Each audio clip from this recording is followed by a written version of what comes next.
الحمد لله وكفى سلام على عباده الذين اصطفى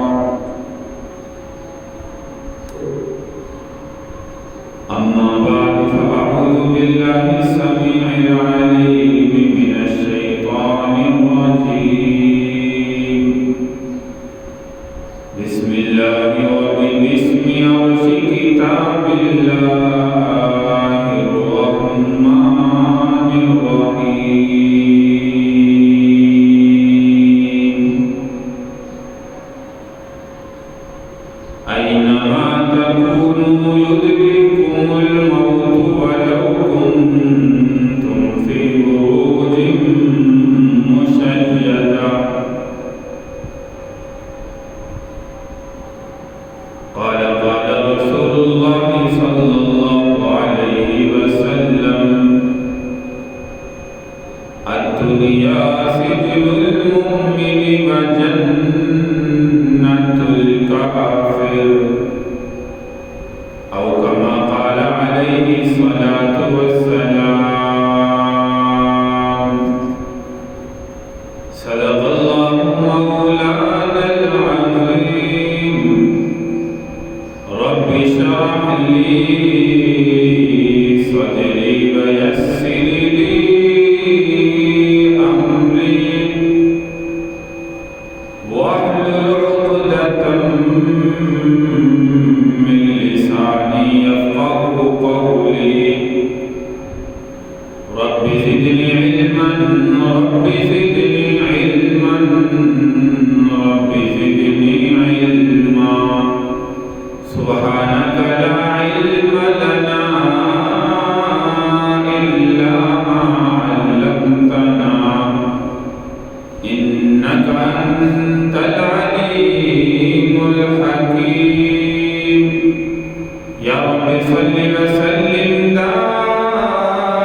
دائما أبدا على حبيبك خير الخلق كلهم تمام احباب محمد صلی اللہ علیہ وسلم کی ذات پر بآواز بلند درود پاک پڑھ لیں اللهم صل على محمد وعلى آل محمد كما صليت على إبراهيم وعلى آل إبراهيم إنك حميد مجيد اللهم بارك على محمد وعلى آل محمد كما باركت على إبراهيم وعلى آل إبراهيم إنك حميد مجيد قابل صدر کرام سامعین کرام بزرگوں دوستوں پردہ نشین موقعوں شوال مقرر کا مہینہ چل رہا ہے اور جیسا کہ گزشتہ بھی آپ کے سامنے ذکر کیا گیا من صام رمضان ثم اتبعه ستا من شوال كان كصيام الدهر حدیث پاک ہے پیارے پیغمبر صلی اللہ علیہ وسلم نے ارشاد فرمایا جس نے رمضان کے روزے رکھے ثم اتبعه ستا من شوال پھر شوال کے 6 روزے رکھے کان کصیام الدہر وہ مسلمان بندہ اجر و ثواب کے لحاظ سے ایسے ہے جیسے اس نے پورا سال روزوں کے اندر گزار دیا یہ شوال کے صرف 6 روزوں پر اور جس نے رمضان کے پورے مہینے کے روزے رکھے ایسے مسلمان کے لیے خوشخبری ہے سعادت مندی ہے نیک بختی ہے مبارکباد ہے کہ جس نے رمضان کے بعد صرف 6 روزے نفلی روزے شوال کے اس مہینے کے فرمایا وہ ایسے ہے جس نے پورا سال جو ہے وہ روزوں کے اندر گزار دیا کصیام الدہر اب وہ جب بھی زندگی میں رمضان کا مہینہ آئے مسلمان بندہ 30 روزے رمضان کے پھر شوال کے 6 رکھتا رہے وہ ایسا سمجھو جتنی زندگی مسلمان کی دنیا میں ہے وہ ساری کی ساری زندگی مسلمان روزوں کے اندر گزار دے۔ کتنی بڑی سعادت مندی ہے، کتنی بڑی مبارکباد ہے ایسے مسلمان کے لیے۔ تو میرے بھائی جس نے رمضان کے روزے رکھے ہیں، ایسے مسلمانوں کو کم از کم چاہیے کہ وہ 6 جو مہینے کے رکھ کے پھر اس مہینے کے بھی 6 روزے رکھ لیں، اور اس کی فضیلت آپ کے سامنے ذکر کی 36 کو 10 کے ساتھ ضرب دیں۔ کلام مجید کی آیت مبارکہ کی روشنی میں من جاء بالحسنۃ فلہ 10 امثالها، جس نے ایک نیکی کی اللہ کہتے ہیں 10 گنا اس کو اجر و ثواب زیادہ ملتا ہے، یعنی ایک نیکی کا 10 گنا ثواب ملتا ہے۔ ایک نیکی پر ایک نیکی کا اجر نہیں بلکہ وہ 10 نیکیوں کا ہے۔ تو 36 کو 10 کے ساتھ ضرب دیں تو 360 بنتے ہیں، 360 سال کے دن بنتے ہیں۔ تو اسی لیے اس حدیث مبارکہ کی روشنی کے لحاظ سے ایسا مسلمان بندہ جس نے رمضان کے بعد 6 شوال کے روزے رکھے ہیں، فرمایا وہ ایسے ہے جیسے اس نے پورا سال روزہ رکھا۔ اب پورے سال یہ روٹین سے چلتا رہے گا تو یاد رکھو کہ وہ ایسا ہے جیسے ساری زندگی مسلمان نے روزوں میں گزار دی۔ اس لیے میرے بھائی اس مہینے کی فضیلت جو ہے وہ حاصل کریں، اور زیادہ سے زیادہ مسلمان صرف 6 روزے اس مہینے کے ضرور رکھیں، اور باقی یہ انسان عبادات نیکی کے کام کرتا کس لیے؟ تاکہ میری قبر اچھی بن جائے، میری آخرت اچھی بن جائے، میرا آخرت کے اندر مقام اچھا بن جائے۔ یہ دنیا کی زندگی تو ہر مسلمان جانتا ہے کہ ختم ہونے والی ہے، ہمیشہ باقی رہنے والی نہیں ہے۔ الدنیا سجن المؤمن وجنۃ الکافر، پیارے پیغمبر صلی اللہ علیہ وسلم نے حدیث مبارکہ میں فرمایا دنیا مومن کے لیے قید خانہ ہے اور کافر کے لیے جنت۔ اب مومن بندہ جو مسلمان بھی ہے، کلمہ پڑھنے والا بھی ہے، وہ اپنے آپ کو کہے کہ میں من چاہی زندگی گزاروں گا، جیسے میرا دل چاہے گا وہ خواہشات پوری کروں گا، اس میں نہ شریعت کو دیکھے، نہ اللہ کے فرمان کو دیکھے، نہ پیارے محمد صلی اللہ علیہ وسلم کے فرمان کو دیکھے، تو میرے بھائی جو ہے یہ مسلمان مومن نہیں ہو سکتا۔ مسلمان تو وہ جو شریعت کے دائرے میں رہ کر زندگی گزارے، شریعت کے دائرے میں رہ کر زندگی گزارے گا تو اس کو میرے بھائی مسلمان کہا جائے گا۔ مسلمان وہ نہیں ہے جو دنیا میں رہ کر اپنی من چاہی زندگی گزارتا رہے اور جیسے جو ہے وہ اس کا دل چاہے اس طرح زندگی گزارے۔ جیسے ایک بندہ دیکھیے، اللہ کے نبی نے اس حدیث مبارکہ کے اندر جو مثال ذکر فرمائی ہے نا، فرمایا الدنیا سجن المؤمن، دنیا مومن کے لیے قید خانہ ہے۔ قید خانے میں بندہ جو ہے وہ جتنا عرصہ قید میں رہتا ہے اس کی کوشش ہوتی ہے میں یہاں سے چھوٹ جاؤں، یہاں سے چلا جاؤں، جیل سے باہر نکل جاؤں، قید خانے سے باہر نکلوں۔ وہ وقت جلدی آئے جب میں قید خانے سے باہر نکل کے جاؤں، آزادی کی زندگی گزاروں۔ تو میرے بھائی حضور علیہ السلام نے جو فرمایا ہے الدنیا سجن المؤمن، یہ مومن کے لیے، مسلمان بندے کے لیے جو اللہ کے حکموں کو ماننے والا ہے، اس کے لیے یہ دنیا کی زندگی قید خانے کی مثال ہے۔ اب قید خانے سے مومن بندہ، اس لیے کہتے ہیں مومن بندہ تو موت کے لیے تیار رہتا ہے۔ مومن کے لیے موت ایک تحفہ ہے، تحفہ۔ لیکن آج ہم بھی مسلمان ہیں، کلمہ پڑھنے والے ہیں، ہم تو کہتے ہیں کہ موت آئے نا، ساری زندگی دنیا میں رہے۔ یہ دنیا کی زندگی میں اس لیے کہتے ہیں نا جاہلانہ الفاظ، جڑا کچھ کرنا ہے جی دنیا سے کر لو، جو کچھ کرنا ہے دنیا میں کر لو، دنیا کی زندگی کو سنوارو۔ لیکن ہم یہاں پہ دنیا کی زندگی سنوارنے کے لیے نہیں آئے، ہم یہاں پہ دنیا میں آئے ہیں اپنی آخرت کی زندگی سنوارنے کے لیے۔ تو یہ قید خانے کی مثال پیارے پیغمبر صلی اللہ علیہ وسلم ہمارے نبی نے اسی لیے دی ہے کہ ہر بندہ قید میں رہنا پسند نہیں کرتا۔ ہر بندہ کہتا ہے کہ یہاں سے میری جان چھوٹے، میں آگے جاؤں، اگلے جہان میں جاؤں، اگلی اپنی آزادی کی زندگی گزاروں۔ تو ہماری میرے بھائی من چاہیے جو زندگی ہے وہ دنیا کی نہیں ہے، مومن کے لیے، مسلمان کے لیے آخرت کی زندگی بن چاہیے۔ انسان جو خواہش کرے گا وہ جنت میں حاضر کیا جائے گا، جو کھانے کو دل چاہے پرندہ سامنے سے اڑتے جا رہا ہے، خواہش ہوگی کاش میں اس کا گوشت کھا لوں، اللہ کی طرف سے وہ سامنے پلیٹ میں بھنا ہوا ہمارے سامنے پیش ہو جائے، وہ کھا کے ہڈیاں پھینکیں گے، دوبارہ پرندہ تیار ہو کے دوبارہ جنت کی سیر کرنی شروع کر۔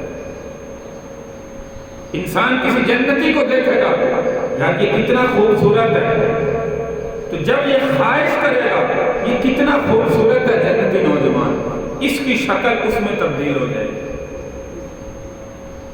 اپنے آپ کو دیکھے گا کہ میری شکل اس میں تبدیل ہوگی۔ یعنی جو چیز اچھی لگے گی، جو دل میں خواہش پیدا ہوگی، اللہ اس مسلمان کی جنت کے اندر وہ خواہش پوری کرے گا۔ یہ ہے میرے بھائی اصل زندگی، اور ہماری ہے بھی اصل زندگی جنت کی زندگی، یہ تو عارضی زندگی ہے، ہم سمجھ بھی رہے ہیں، ہم جنازے اٹھا کے قبرستان میں دفنا بھی رہے ہیں، لیکن پھر بھی ہمیں سمجھ نہیں آ رہی، پھر بھی ہمارا دل دنیا میں لگا ہوا ہے، اور دنیا بناؤ گی جنی بنتی ہے بناؤ گی، حلال حرام نہ دیکھو، بس دنیا اکٹھی کرو، پیسہ اکٹھا کرو، مال و دولت ہونا چاہیے جس طریقے سے بھی ہے۔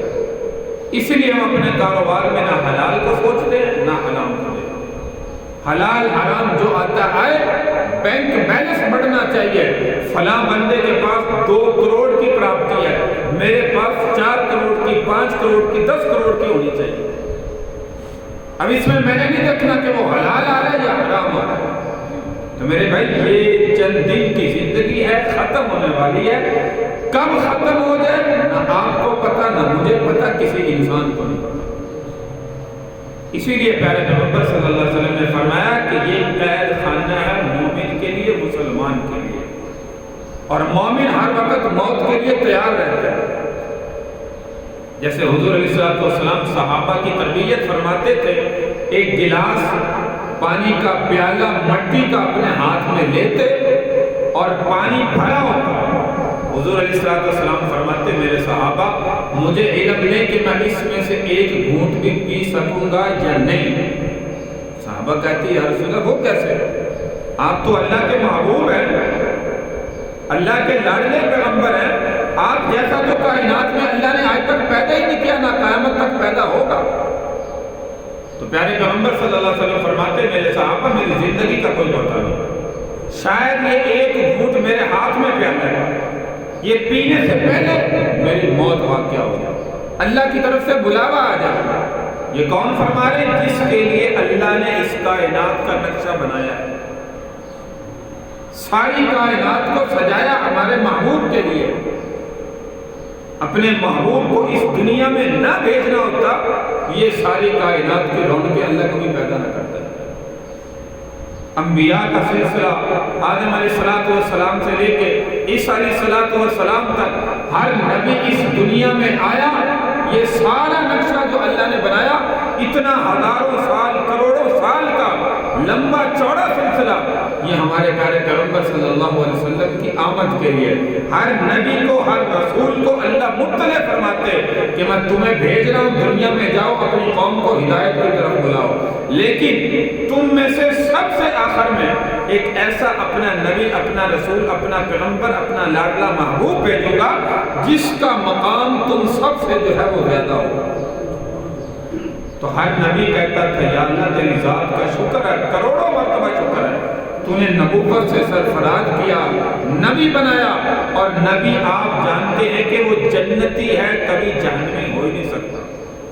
نبی سے دنیا میں آج تک جتنے بھی نبی دنیا میں آئے کسی سے آج تک خطا واقع نہیں، گناہوں سے پاک صاف ہے، معصوم ہے۔ ایک تو فرشتے ہیں جن میں گناہ کا مادہ ہی موجود نہیں ہے، لیکن انبیاء دنیا میں انسانی شکل میں آئے، انسانی زندگی گزارتے رہے، بیوی بچے بھی تھے، کھانا پینا بھی تھا، سارا کچھ تھا، معاملات تھے، لیکن یاد رکھیے کسی نبی سے کوئی گناہ زندگی میں صادر نہیں ہوا۔ یہ ہر مسلمان کا عقیدہ ہونا چاہیے۔ یہ جو ہم سنتے ہیں کہ آدم علیہ السلام نے جنت چ پھل نہ کھاندے، نہ دنیا چاہندے، جنت چ ہی رہندے، سانوں بھی دنیا چاہ کے وقت پائے گا۔ میرے بھائی دنیا کا نقشہ اللہ نے چلانا تھا، بسانا تھا، یہ ایک سلسلہ اللہ نے چلایا۔ آدم علیہ السلام نے پھل کھانا تھا، دنیا میں آنا تھا، وہ بہانہ تھا، جو بھی تھا، یہ غلطی یا گناہ نہیں تھا، یہ اللہ تبارک و تعالیٰ نے حکمت کے تحت یہ کام کروانے تھے، حکمت کے تحت دنیا کو آباد کرنا تھا، اسی لیے آدم علیہ السلام جو ہے وہ دنیا میں تشریف لائے، پھر انسانیت کا سلسلہ چلا۔ سب سے پہلے انسان آدم علیہ السلام ہے، اور کوئی انسان پیدا نہیں ہوا، لیکن آدم علیہ السلام کو پیدا کرنے کے بعد عورت کا نام و نشان نہیں، صرف ایک انسان ہے، وہ مرد ہے، وہ نبی ہے، وہ اللہ کا پیغمبر ہے۔ اب اللہ نے آدم علیہ السلام کی بائیں پسلی سے، دیکھیے جیسے آدم علیہ السلام کا اپنے ہاتھوں سے نقشہ بنایا، ایک صورت بنائی، آنکھیں بنائی، کان بنائے، ناک بنایا، ہاتھ بنائے، پاؤں بنائے، سارے جسم کے اعضاء بنائے، پھر وَنَفَخَ فِيهِ مِن روح، اس میں روح ڈالی، اب جو ہے وہ چلتا پھرتا انسان پیدا ہوا آدم علیہ السلام جس کو کہتے ہیں۔ اللہ اس طریقے سے عورت کو بھی بنا سکتے ہیں، ایک مجسمہ آدم علیہ السلام کا اور دوسرا اللہ جو ہے وہ حضرت حوا علیہ السلام کا بنا دیتے، لیکن نہیں، بائیں پسلی سے آدم علیہ السلام سے، مرد سے اللہ نے عورت کو پیدا کیا۔ اب وہ عورت جو ہے وہ پیدا کی، اب دیکھیے کہ دونوں میاں بیوی کا تعلق قائم ہوا۔ اب اس کے بعد دیکھیے کائنات میں اور کوئی نہیں، دنیا کا نقشہ موجود نہیں ہے۔ اب اس کے بعد آدم علیہ السلام جو میاں بیوی کے تعلقات ہوتے ہیں، ایک بچہ صبح کو پیدا ہوتا ہے، ایک رات کو پیدا ہوتا ہے۔ جو صبح کو پیدا ہوتا ہے، شام ہونے تک وہ بچہ جوان ہو جاتا ہے۔ یہ اللہ کی حکمت ہے نا، اللہ جو کچھ کرنا چاہے کر سکتے ہیں، اللہ کو کوئی روکنے والا نہیں۔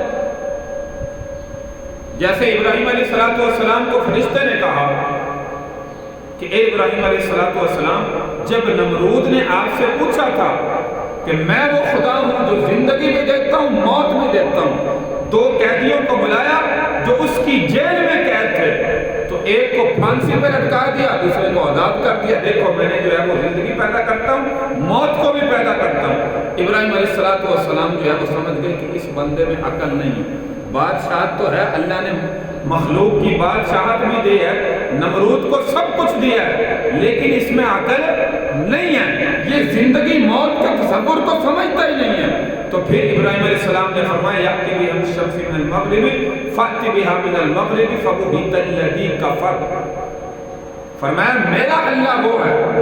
دوسرا جو ابراہیم علیہ السلام نے اس کے سامنے منظر رکھا، فرمایا موت اور زندگی کو تو یہ سمجھ نہیں سکا، فرمایا میرا اللہ وہ ہے جو سورج کو مشرق سے نکالتا ہے، مغرب میں غروب کرتا ہے۔ تو ایک دن ایسے کر، تو خدا اپنے آپ کو کہتا ہے نا، ایک دن سورج مغرب سے نکال، مشرق میں غروب کر۔ تو اللہ کا قرآن کہتا ہے فَبُهِتَ الَّذِي كَفَرَ، وہ کافر ہکا بکا پریشان رہ گیا، میں کیا کروں؟ تو فرشتوں نے پوچھا ابراہیم، اگر مثال کے طور پر وہ نمرود اپنی جو ہے وہ عقل استعمال کرتا ہے، وہ کہہ دیتا سورج کو روزانہ مشرق سے میں نکالتا ہوں، مغرب میں میں غروب کرتا ہوں، تو اپنے خدا کو کہہ کہ ایک دن مغرب سے نکالے، مشرق میں غروب کرے۔ تو اللہ تبارک و تعالی نے فرمایا، فرشتوں نے اللہ کے سامنے سوال کیا، تو اللہ تعالی نے فرمایا کہ میں اپنے ابراہیم کے لیے کر دیتا، میرے لیے کیا مشکل ہے؟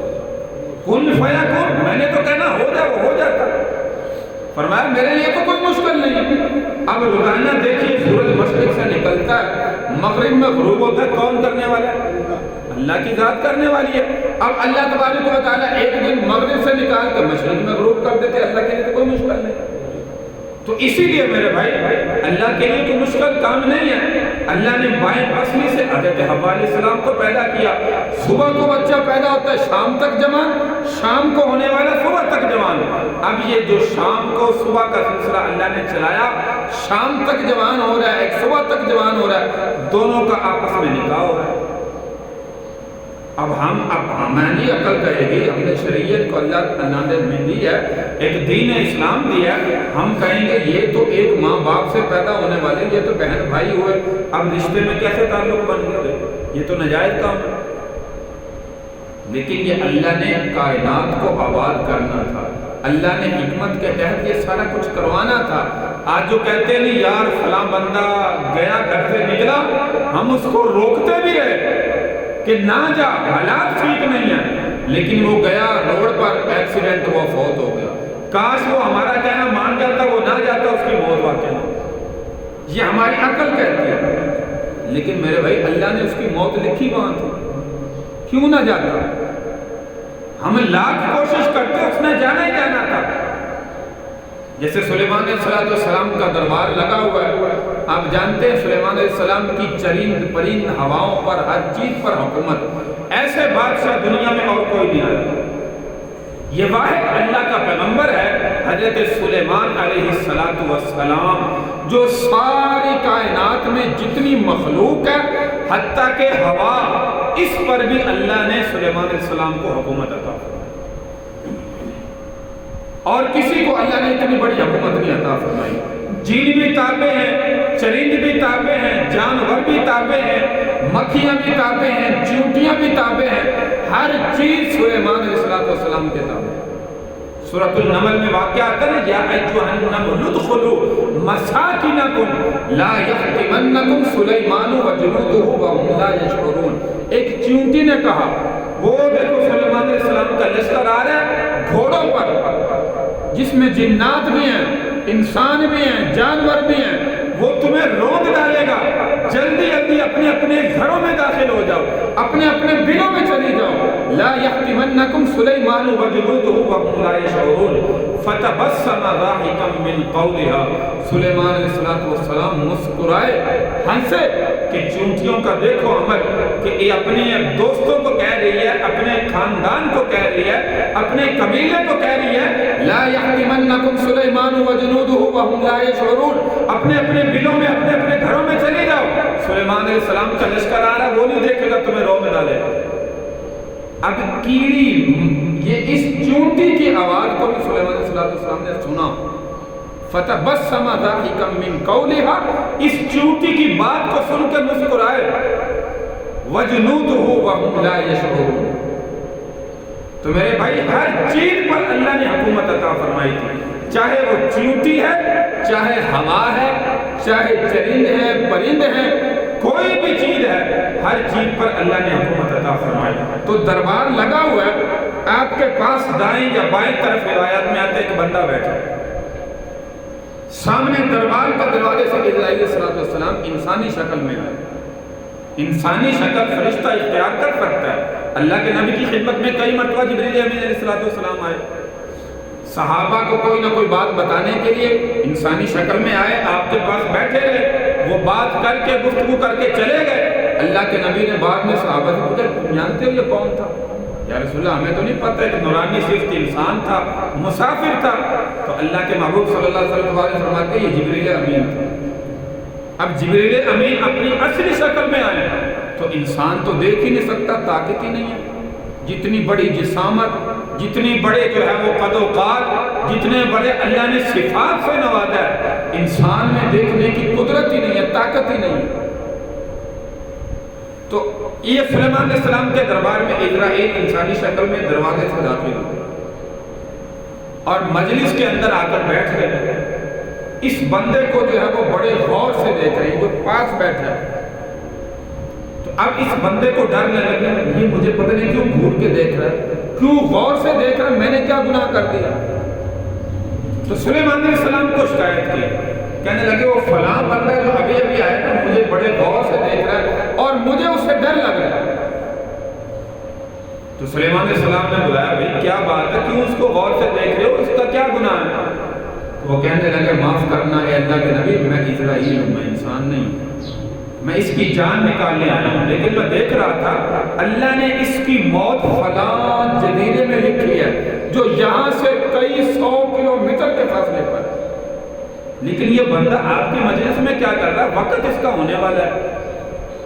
تو اب سلیمان علیہ السلام نے دیکھیے جنات کے ذریعے سے اس بندے کو وہاں پہنچایا۔ تو اسرائیل نے سلام کیا، یا السلام علیکہ یا نبی اللہ، میں اپنی ڈیوٹی پر جا رہا ہوں۔ وہاں پر جزیرے میں وہ بندہ پہنچا، جنات کے لیے کیا مشکل، 1 سیکنڈ میں پہنچا دیا۔ وہاں پہ جا کے اس بندے کی اسرائیل علیہ السلام نے جان نکالی۔ بیٹھا کہاں ہے، موت کہاں آ رہی ہے، تو اس لیے جو ہماری جاہلانہ زبانوں سے الفاظ نکلتے ہیں نا کہ کاش ایسے نہ ہوتا تو ایسے ہو جاتا، یہ ہماری عقل کا ایک جو ہے وہ عقل کا تصور ہے.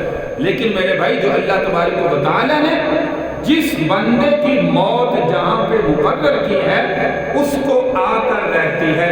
انسان چاہے اس کے لیے جتنا بھی جتن کر لے، جتنی بھی کوشش کر لے، وہ موت ٹلنے والی نہیں ہے. ایک سیکنڈ، ایک لمحہ بھی اسرائیل علیہ السلام کبھی جو ہے وہ تاخیر نہیں کر سکتا.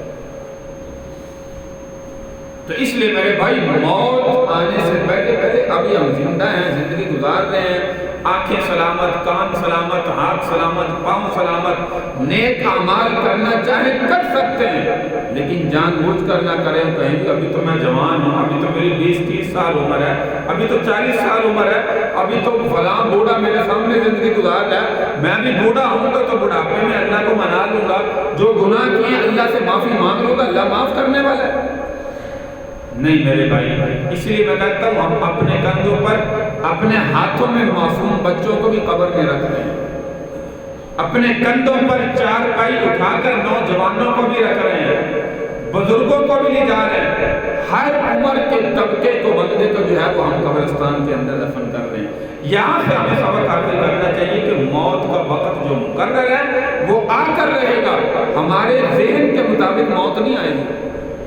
ہم کہیں جی ہماری تو بڑی عمر پڑی، ابھی تو ہم بوڑھے نہیں ہوئے، ابھی تو جوان ہیں، ابھی تو میرے فلاں منصوبے ہیں، ابھی تو میں نے یہ کام کرنا ہے، اتنا پیسہ کمانا ہے، ابھی تو میں نے یہ فلاں چیز لینی ہے، ابھی تو میرے بڑے بڑے خواہشات رہتی ہیں، بڑے بڑے خواب پورے ہونے والے ہیں، ان کو پورا کروں گا، اس کے بعد دیکھوں گا کہ میں موت کی تیاری کروں. اسی لیے فرمایا الدنیا سجن المؤمن وجنۃ الکافر. اسرائیل علیہ السلام سے اللہ تبارک و تعالیٰ نے پوچھا دنیا میں نے تمہیں مقرر کیا ہے موت کے وقت جان نکالنے پر، فرمایا تمہیں آج تک کسی پر کوئی ترس آیا؟ جتنی بھی جان نکالتے ہو ہر انسان کی، کبھی کسی پر ترس آیا؟ تو اسرائیل علیہ السلام نے فرمایا یا اللہ مجھے آج تک 2 مرتبہ ترس آیا. فرمایا کیسے، کس بندے پر؟ ایک مرتبہ فرمایا یا الہ العالمین بحری جہاز تھا، اس میں جو ہے وہ کافی سوار تھے، تو وہ بحری جہاز ڈوبنے لگا، اس میں جتنے بھی لوگ تھے کوئی کہاں سہارا لے رہا، کوئی کہاں سہارا لے رہا، بچ جاؤں، زندگی بچ جائے. فرمایا اس وقت ایک حاملہ عورت تھی، وہ حاملہ عورت جب ڈوبنے لگی اس وقت بچے کی پیدائش ہوئی، تو بچے کی پیدائش کے موقع پر اس نے بھی ایک جو ہے وہ لکڑی سے سہارا لیا. آپ نے مجھے حکم فرمایا اس عورت کی جان نکالو. تو میں نے اس کی روح کو جب قبض کیا تو یہ معصوم بچے پر مجھے اس وقت رحم آیا کہ اس وقت اس کی روح قبض نہیں ہونی چاہیے تھی. اس بچے کی پرورش کون کرے گا؟ اس بچے کی دیکھ بھال کون کرے گا؟ آج جو ہم کہتے ہیں نا کہ تبلیغی جماعت میں چلے گئے تو میرا تو پیچھے عالموں کا کام ہے، میرا فلاں کام ہے، میرا یہ کام ہے، یا میں اللہ کے راستے میں چلا جاؤں تو میرا پیچھے کام کون کرے گا؟ ہمارے جو ہے وہ دنیا کے کام یاد آ جاتے ہیں کسی بھی معاملے کے اندر، لیکن جب چلے جاتے ہیں تو آپ خود بتائیے کہ وہ کام جاری رہتے ہیں یا رک جاتے ہیں؟ دنیا کا کام تو جاری رہتے ہیں. دنیا کے کام انسان کا میری وجہ سے چل رہا ہے. میرے بھائی میری وجہ سے نہیں چل رہا، یہ کام دنیا کے چلتے رہیں گے، نظام چلتا رہے گا. نظام جب تک قیامت قائم نہیں ہوتی نظام چلتا رہے گا. تو کہتے اس وقت مجھے ترس آیا کہ یہ معصوم بچے کی پرورش کیسے ہو، اس معصوم بچے کو کون پالے گا، اس کو دودھ کون پلائے گا، یہ بچہ بڑا کیسے ہوگا؟ اس وقت اس کی ماں پر جو ہے اور اس معصوم بچے پر مجھے ترس آیا. فرمایا دوسرا اس وقت ترس آیا جب شداد بادشاہ نے ایک اپنے لیے جنت تیار کروائی.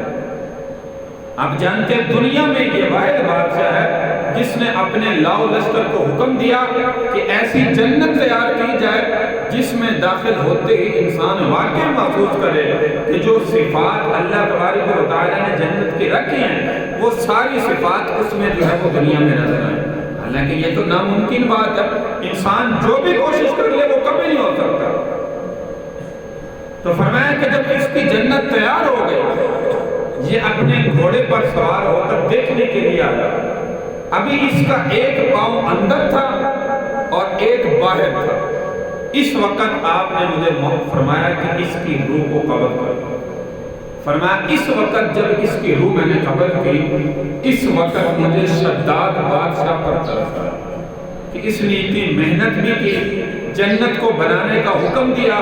جب جنت ساری سج گئی، تیار ہو گئی، دیکھنے لگا، ایک نظر اپنی جنت کو دیکھ بھی نہ سکا، اور آپ نے مجھے حکم فرما دیا کہ جو ہے وہ اس کی روح کو قبض کر. تو اللہ تبارک و تعالی نے فرمایا کہ تجھے ایک ہی بندے پر 2 مرتبہ ترس آیا. ایک ہی بندے پر 2 مرتبہ ترس آیا. اسرائیل نے فرمایا یا اللہ وہ کیسے؟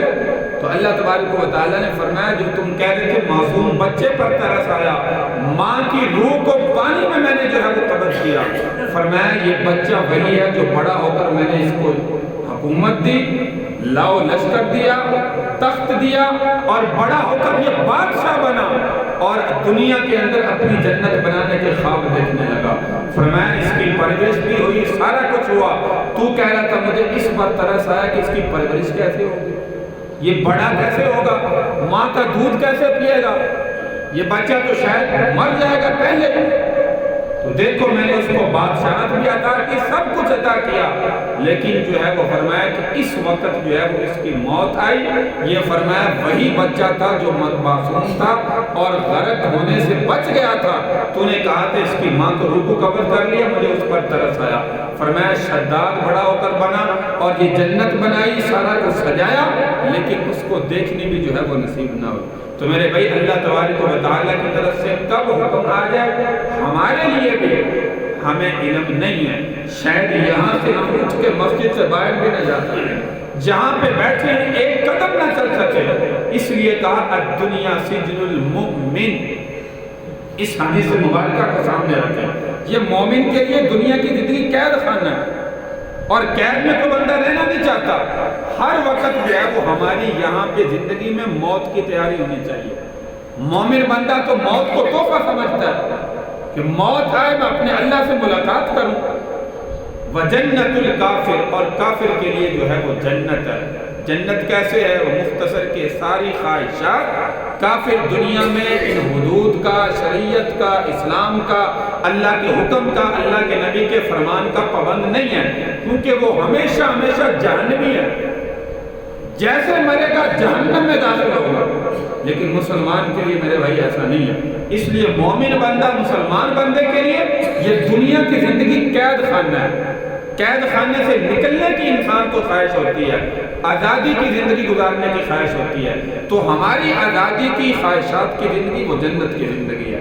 اللہ تبارک و تعالی ہمیں اس کے لیے اس دنیا میں جو چند دن کی زندگی اللہ نے عطا کی ہے اس میں تیاری کرنے کی توفیق عطا فرمائے. وآخر دعوانا ان الحمد للہ رب العالمین.